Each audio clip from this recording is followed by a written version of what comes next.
Bonjour, il s'en est fallu de peu que je ne fus point à l'heure aujourd'hui, hein. À peu de choses près, le grand cerf était tout seul perdu dans sa forêt. D'ailleurs, chantons tous ensemble. Non, on va pas chanter. En parlant de chanter, le vin que je vous présente aujourd'hui, c'est un Dao. Oui, un Dao. Un vin qui vient du pays des sardines. Oui, le pays des sardines. Celui-là, vous l'avez pas encore eu, hein, ce t-shirt-là. Ah non, oui, c'était le t-shirt secret pour le pays des sardines. Et c'est un vin de chanteur, un Dao, comme Etienne. Vous me suivez? Un- un- On m'a dit, tu dois dire le vin qui vient dans les 30 premières secondes. Alors je dis le vin qui vient dans les 30 premières secondes. Il s'appelle Lagar de d'Arey et c'est un Dao. Pour bien prononcer Dao, il faut être enrhumé, ou s'appeler Jean Gol, ou avoir ses doigts dans son nez. Jean Gol parle beaucoup moins depuis quelques années, donc il faut avoir les doigts dans le nez et il faut faire Dao. Parce que c'est avec une nasale. Oui, c'est parce qu'on ne parle jamais assez suffisamment de la narine portugaise, mais pourtant ils ont une narine assez importante. Et le Dao, en fait, c'est une région qui se trouve un peu au sud du Douro. Vous voyez le Douro, Porto? Oui, vous connaissez Porto, hein, voilà. Au Porto, ce qu'on trouve des nénènes sur les bords des routes, etc. Dans le port de Porto, il y a des nénènes qui chantent. Voilà. Et qui mangent des chipitos, etc., etc. Et si vous allez dans le Douro jusqu'à la moitié à peu près du Douro, vous descendez un tout petit peu au sud, il y a une ville qui s'appelle Viseu. Viseu, Viseu, Viseu, Viseu, Viseu. Vous savez comment on dit je comprends rien en portugais? On dit je piche que dalle. Bon, oui, voilà. Et j'ai honte. Et donc, vous descendez à Viseu, et à Viseu, vous êtes en fait au milieu du Dao, à peu de choses près. Le Dao, c'est un peu, à mon sens, la Bourgogne du Portugal. C'est une région qui est en appellation d'origine protégée depuis un peu plus d'un siècle. C'est une très vieille appellation. Et on est sur quelque chose d'assez... euh, ouais, c'est très bourguignon. C'est des vins avec beaucoup de finesse où le pire peut côtoyer le meilleur. C'est comme ça. Pourquoi un Dao aujourd'hui? Pourquoi un vin portugais? Ben, d'abord parce que c'est Pâques et qu'on sert de l'agneau et qu'avec de l'agneau, on peut parfois avoir des vins avec un peu de caractère. C'est en 2014 ici, c'est quelque chose qui tient un peu la route. Le vin s'appelle Lagarde d'Areil. Ça ne veut pas dire que les trains s'y arrêtent. J'ai honte. Pas tous en tout cas.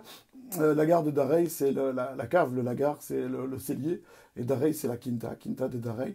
Alors, je ne vais pas vous raconter ma vie en détail, mais c'est un endroit, ce sont des gens que j'aime beaucoup, que je connais depuis de nombreuses années, et j'y suis un jour allé avec mes parents. Euh, j'ai fait un voyage comme ça initiatique avec mes parents il y a de nombreuses années, et on est descendu en voiture de Grand-Rieux jusque très très fort au sud du Portugal, en Algarve, et vous savez, une voiture, c'est un huis clos, hein. C'est un peu bizarre à dire comme ça, mais c'est un huis clos. Et quand vous faites des étapes de 100, 150 km, ben, vous êtes avec vos parents, vous parlez, on discute. Et on a fait plein d'étapes chez des copains vignerons. Et on s'est arrêté là-bas à la gare de Dareil. Et les propriétaires de Dareil sont des gens d'à peu près de l'âge de mes parents, un poil plus jeunes. Et je dis à mes parents, je dis, bon, vous déconnez pas, parce que ma mère est assez farce, il faut le savoir. Je tiens beaucoup de mon père, mais un peu de ma mère aussi. Maman est assez farce et est capable de faire beaucoup, beaucoup, beaucoup de bêtises. On arrive là-bas, ils nous logent non pas dans la maison des invités, mais dans la maison de la famille. Donc un grand honneur. On est dans deux chambres. Et eux, ils ont une chambre comme dans le truc avec de Funès et Montand, Monseigneur, il est là, tu vois, un lit avec des montants comme ça qui n'en finissent pas. Et quand ils s'asseyent tous les deux sur le lit fait... Bon, mes parents sont plus à l'âge où ils font non plus des bêtises toute la nuit, mais enfin c'est assez rigolo. Et j'y déconnais pas, machin, tenez-vous bien. On va au jardin, ma mère prend une chaise. D'abord, elle se met dans un divan du jardin. Et à un moment, elle s'enfonce tout doucement, elle se replie sur elle-même, les genoux à hauteur des épaules. Et là, elle nous fait signe en disant il faut venir me sauver. Donc déjà, on avait l'air de con parce que le propriétaire nous parlait un peu de la situation, du domaine, etc., etc. Donc déjà, on avait l'air con. Puis elle prend une chaise. À un moment, le fond de la chaise touche l'herbe parce qu'elle s'était enfoncée avec la chaise. Donc c'était pour un truc sérieux, c'était parti comme un béni. Elle rentre dans sa chambre avec papa et on a rendez-vous à 7 heures. J'arrive juste après eux dans la salle à manger. Et maman avait fait un effort, elle avait mis une belle tunique, elle avait fait ses cheveux et tout, un fond de maquillage, elle se maquille très peu, ma mère. Et je vois qu'elle est pieds nus. Et je la regarde, je suis genre, mais t'as pas mis de chaussures? Elle me dit, non, j'ai pas mis de chaussures. Mais je dis, maman, enfin, elle me dit, ah, mais j'ai de très beaux pieds. Pour une ballerine, parce que maman était ballerine, mais il y a très très longtemps. Pour une ballerine, j'ai de très très beaux pieds. D'ailleurs, n'est-ce pas, monsieur, que j'ai de beaux pieds? Donc lui, le pauvre gars, me regarde un peu interloqué en disant, bah oui, elle a de beaux pieds. Enfin, qu'est-ce que tu veux que je te dise? Moi, c'est ta mère qui peut rien. Et ça a été comme ça toute la soirée. Donc j'ai eu un peu honte. Et puis on se croise de loin en loin. Je l'ai eu au téléphone il y a quelques jours. Et je me suis dit, bah, dans le fond, ce serait une bonne idée de mettre son vin en avant.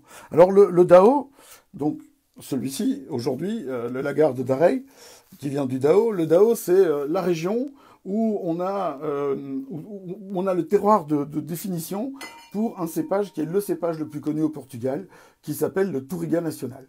Touriga Nacional, un jour, un ami portugais, oui, parce que j'ai plusieurs amis au Portugal, m'a dit, c'était assez rigolo, que si on additionnait tous les pourcentages de Touriga Nacional annoncés sur toutes les étiquettes de vin au Portugal, on aurait à peu près 230% du vignoble portugais avec du Touriga Nacional.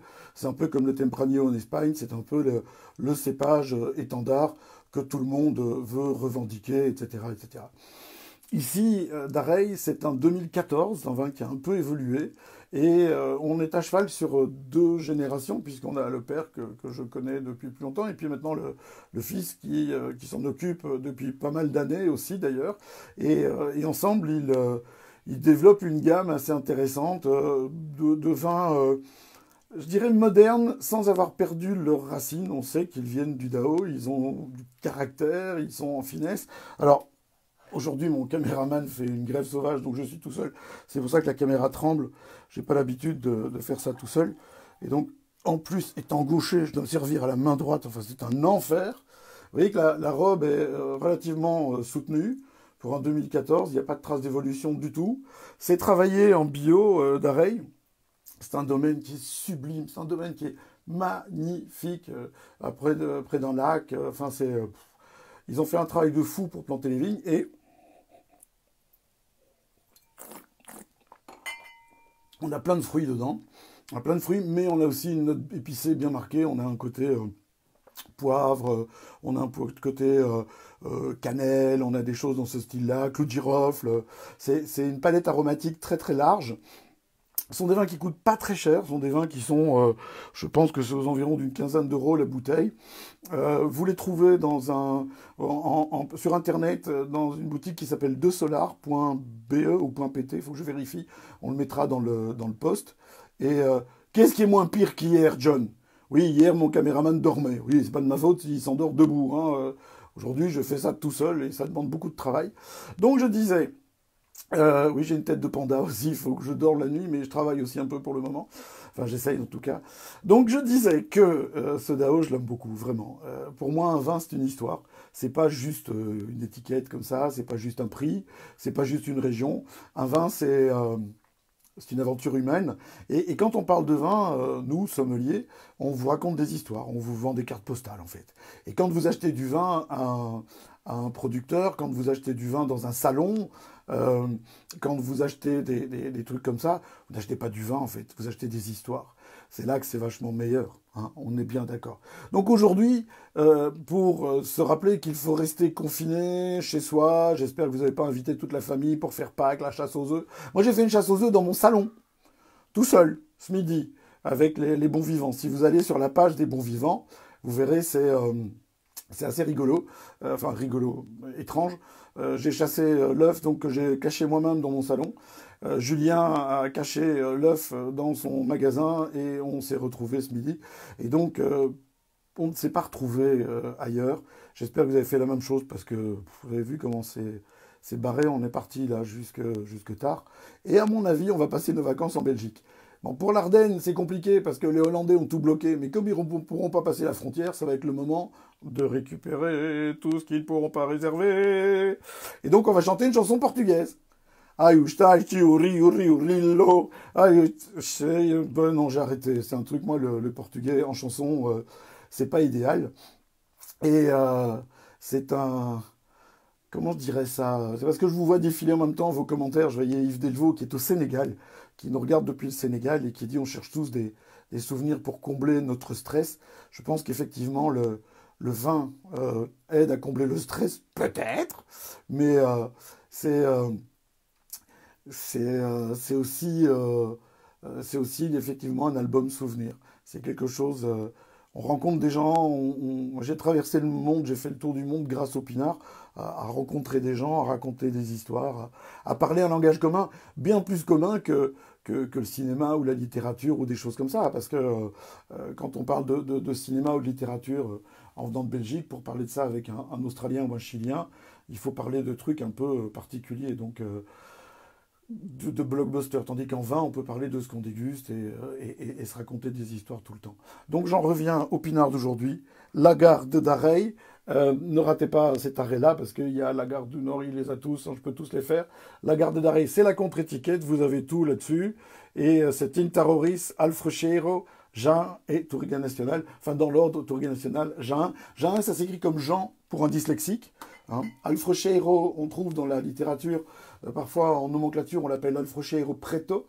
Il a changé de nom, mais c'est la même chose. Et qu'est-ce que j'ai dit après Tintaroris? Tintaroris, en fait, c'est l'autre nom de l'Aragonès. Et l'Aragonès, c'est l'autre nom du Tempranillo que l'on trouve en Espagne. Vous suivez? Oui, je sais, c'est pas facile, mais c'est pas de ma faute non plus. Hein. Voilà. Et effectivement, Olivier, je t'ai rencontré à Tour de Vin portugais. Du Dao, d'ailleurs. Et oui, le vin est universel. On est d'accord. Et moi, je dis que le vin est un lubrifiant social. Bien pété, bien lubrifié, on peut faire des trucs dingues. Non, non, non. Pas tout le temps parler de cul. C'est pas parce que c'est Pâques. De temps en temps, on peut... Ouais, si, quand même. Ce confinement devient difficile pour tout le monde. Autant parler de cul. Le cul adoucit les morses. Ou c'est la musique? Je ne sais plus maintenant. Faut que je réfléchisse. Bon, bref. J'espère que ça vous plaît, tout ça. Quelqu'un disait, les caves de Marie, disait, c'est sympa, faites notre pub. Ben, je fais la pub. Voilà, la cave de Marie, c'est un caviste. Dites-vous que les cavistes près de chez vous sont tous ouverts. Et que, enfin, beaucoup en tout cas d'entre eux, et beaucoup font des livraisons à domicile. Dites-vous que, tant qu'à faire, autant acheter du vin dans des commerces de proximité. Parce que d'abord vous rencontrez des humains et puis qu'en plus vous aidez quelqu'un qui est près de chez vous et qui paye ses taxes ici, tant qu'à faire, puisqu'il en paye lui, vu que c'est une petite boîte. Et puis dites-vous aussi que vous pouvez commander en petite quantité et les gens viennent déposer régulièrement chez vous. Même vous pouvez commander en grosse quantité et les gens viennent déposer régulièrement chez vous aussi. Hein. Pas déconner non plus, on va pas boire une demi-bouteille par semaine. Aussi, un truc, c'est que tout le monde dit « Ouais, mais avec le confinement, tout le monde devient alcoolique. » Non, vous l'étiez déjà avant, ça change rien. Simplement, maintenant, on est obligé d'assumer. C'est comme ça. Vous êtes confiné avec la même personne, votre mec ou votre gonzesse, 24-24. Comment vous faites pour aller voir votre maîtresse? Vous avez déjà réfléchi à ça? Et les enfants en plus. C'est là qu'on se rend compte de l'utilité de l'école, des stages, etc., etc. Ça permet de respirer un peu. Vous n'en avez pas marre de bouffer des tartes tatin et des macarons ratés et du tiramisu sans alcool? Si, hein, ça devient chiant. Alors moi, je m'en fous. Ma fille, elle confine en Écosse et elle donne à manger à des moutons, donc je suis peinard. Bref. Qu'est-ce que quoi? À Noël, on fourre la dinde? Oui, sors, Frédéric. Rentre chez toi. Non, non, ne rentre pas, reste là. Qu'est-ce que quoi? Orbite. Ah oui, c'est vrai. Je dois faire un discours Ourbite et grosse bite. La bénédiction Ourbi et grosse... Enfin non, au lieu pas maintenant. Je fais ça demain parce que j'ai laissé l'autre le faire. Comment il s'appelle là, l'Argentin. Voilà, j'ai laissé celui-là faire aujourd'hui. On peut pas être trop nombreux à prendre la vedette en même temps. Allez, je vous aime tous autant que vous êtes, même ceux qui ne m'aiment pas, tant pis pour vous. Je vous fixe rendez-vous à la même heure, au même endroit. Je suis fasciné de voir tous vos commentaires, les gens qui se disent bonjour, qui se saluent. J'ai l'impression d'avoir ouvert un bistrot et d'avoir des potes qui rentrent dans le bistrot. Et je trouve ça merveilleux, vraiment. C'est fait chaud mon cœur. Là, mon cœur, il est là. Ça fait chaud mon cœur, en dessous du triple menton.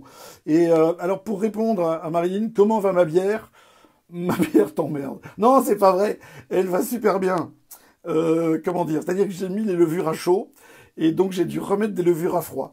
Et en remettant des levures à froid, après avoir mis des levures à chaud, je peux vous dire que ça mousse. Mais alors, ça mousse. Abemous Biram, mais mousse, hein, c'est un truc, t'as même pas besoin de pousser pour que ça mousse. Si vous ne comprenez pas de quoi il s'agit, allez voir le site de la brasserie Léopold VII, ils ont lancé un challenge à des gens qui ne sont pas du métier de la bière, et ils ont proposé de faire de la bière. La prochaine en liste, ça sortira vendredi, c'est Sandrine Danse, qui ne boit pas de bière, qui n'a pas de bière à la maison, ça risque d'être coton aussi. Bon allez, il y a la folie des grandeurs ce soir à la télé?